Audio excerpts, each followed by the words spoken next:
He is not even cold yet, but they are already dividing his empire.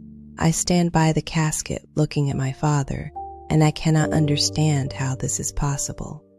The man who held an entire corporation in his hands is now lying still, silent forever. People speak in whispers, as if speaking aloud might wake him. I look at his face, and I do not think about death. I think about what is left behind, the business, the accounts, the people, the obligations. I was by his side. I knew the processes, but I was never the one with the final word, and I began to shake, because it could all crumble now that he is gone. Strangers approach me, cold, business-like. Who signs the documents now? Who makes the decisions? I want to scream. Do not you see? He is still here. But they are already dividing his work, as if he just stepped out of the office and did not come back. Then I find him, my husband. Something is wrong, too composed, too cold, too collected. As if he's not burying a person, but recording a fact. I am suffocating. They are already calling me the head of the corporation. I look at my husband one last time. His gaze is hard, direct, and for the first time, I realize he does not see my pain. He sees my seat. The funeral is not even over, but my life is already collapsing in a different direction. He is acting too perfectly, and that is what is terrifying. After the funeral, everything sped up, as if someone hit the fast-forward button. The world stopped waiting for me to recover. He's always on his phone, not hiding, just constantly staring at the screen. Stepping aside to talk, he returns with the same calm face, as if nothing is happening. We do not talk about business anymore. He does not ask how I am holding up. I see transfers, reports, signatures. Everything looks logical, precise, without a single mistake. It should comfort me, but instead, a cold dread is growing inside. He talks about wanting a different life, simpler, free, without a past. And I realize he talks about the past as if it is not just business, but us. Sometimes he looks out the window and dreams of starting over from scratch, somewhere where no one expects anything. In those moments, I feel like I am standing next to a stranger who has already left. Only his shadow remains. I have no proof yet, no facts, but the feeling will not go away. As if the ground is being pulled from under my feet, gently, almost carefully, and most terrifying part, he is doing everything correctly, as if this plan was devised long before. I even thought to be afraid. I found his journal by accident, not because I was looking for it. An old laptop, a folder without a name, ordinary files, nothing suspicious. And that was the most terrifying part of it all. Not since yesterday, not after the funeral, not after the crisis. He had been writing for years, calmly, methodically.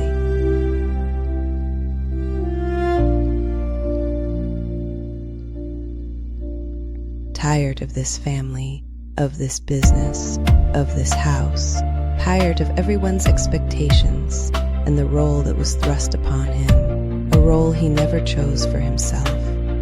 He wrote that all of this had been going on for 5 years, that he had another life, a woman somewhere on an island, a warm dot on the map, where he would fly from time to time. Always careful, always neat, always in a way that no one would notice. He described these trips without emotion.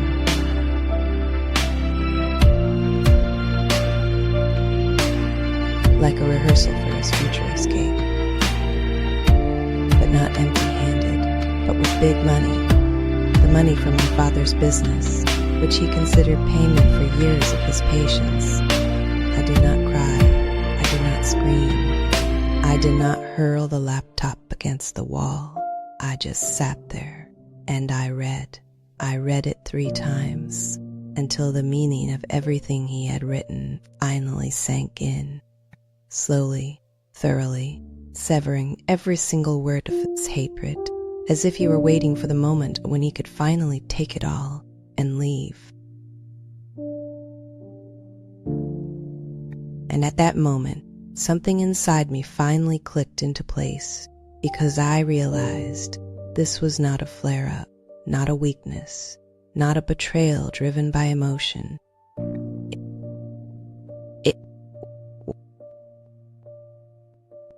I close the laptop, and the house becomes too quiet, and in this silence it suddenly becomes clear.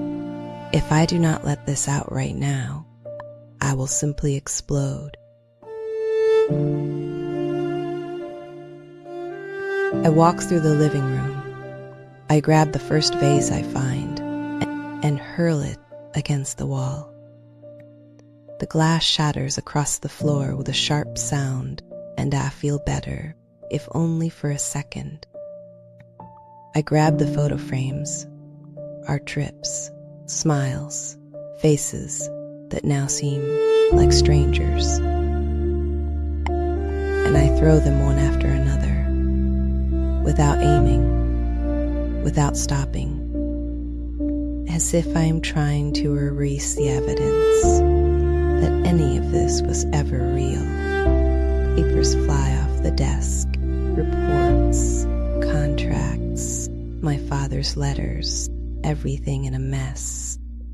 And I scream, not with words, but with the very air in my chest, because my father is dead, because the man who was my pillar has vanished forever. And all this time, someone else was living beside me, someone who had checked out long ago. And in this chaos, amidst the glass and the paper, a clarity washes over me, cold as ice water. He did not betray me with his body. He betrayed me with his life. He stole my time, stole my trust. He stole the future that took years to build. In his mind, he is already gone, long ago, quietly, neatly, leaving me here, like a temporary inconvenience. The preparations for departure, the phrases about fatigue, about freedom, about a new life. And in this scheme, I am just a point, an item that stands in the way of his plan. Because there is no more chaos inside, only understanding. He decided to make a clean break. After that, the house becomes quiet again. But it is a different kind of silence, not hysterical, not heartbreaking, but dense, composed, like the stillness before a long journey. I do not catch him. I do not ask questions. I do not start conversations. I do not say that I know, because I understand. Right now, the most important thing is not to let him sense the danger. I return the frames to their places, leaving the cracks exactly where they appeared. And in this, there is a strange sense of calm. I answer briefly as before, and I see how he relaxes, because he believes that everything is going according to plan. I do not stop the transactions immediately.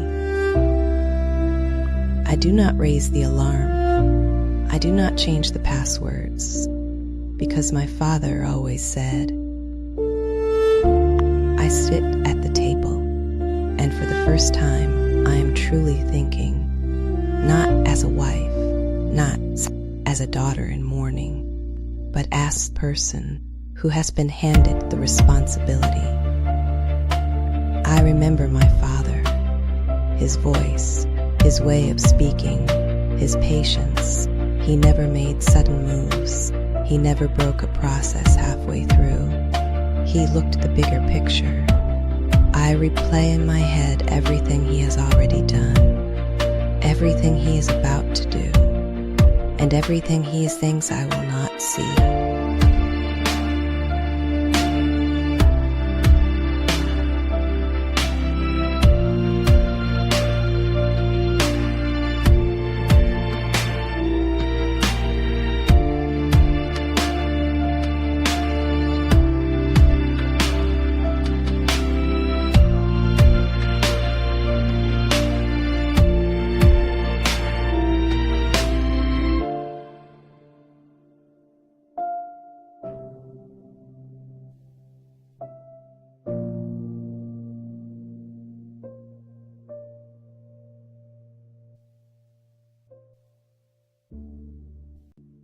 And it becomes clear to me exactly where he made his mistake.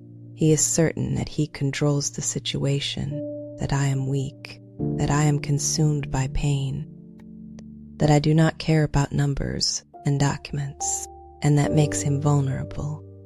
I let him continue.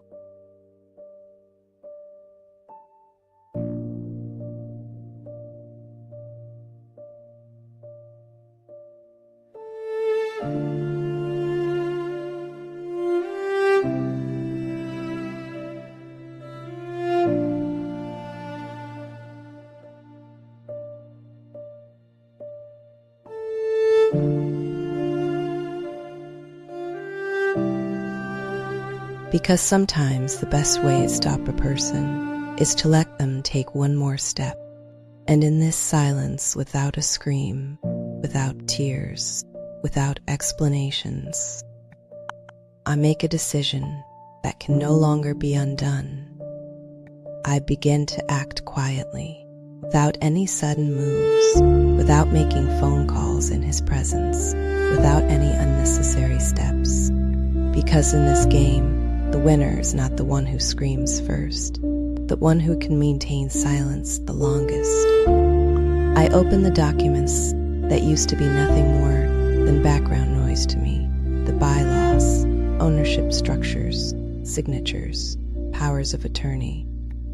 And for the first time, I look at them not as an inheritance, but as a system.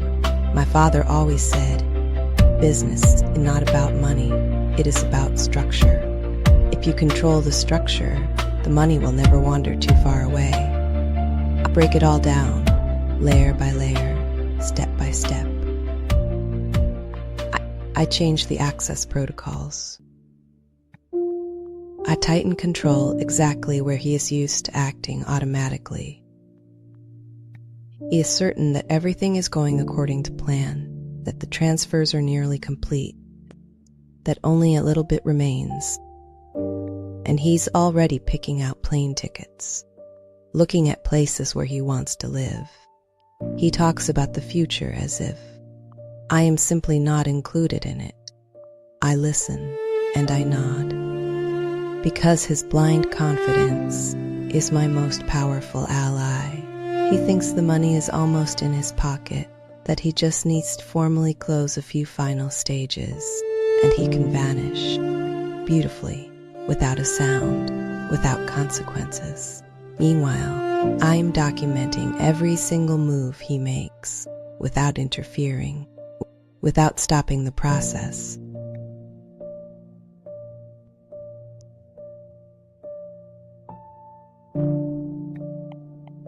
And I know he is already too far gone to be able to change anything at all.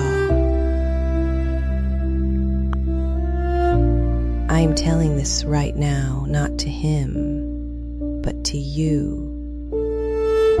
Not in a conversation, not in an argument, but through screaming, and through the access codes that will no longer open for him. Everything that could be reinforced has been reinforced. Everything that could be saved has been saved. He is free, yes. exactly the way he wanted to be, without obligations, without a family, without past, without the need to pretend to be someone he never was, except without the one thing he actually came here for. He can go, but not at my expense. I am not from that world. He wanted to leave light. I left him with exactly what he deserved. English script adaptation, Part 8, The Final Dot. I do not call this a victory, because in this story, no one truly wins. I sit before the camera, taking a long pause. I'll feel the pains still living inside of me, but beside it, something else is appearing, something warm, stable, real. About how he built all of this not for the sake of power, not for the sake of money. I walk through his office. I touch the desk, the documents, the chair where he used to sit, and I realize that this place lives on. Not as a corporation, but as a continuation of his purpose. I am giving this business back its name, its values, its rhythm. And in this, there is a peace that requires no proof at all. I look directly into the camera,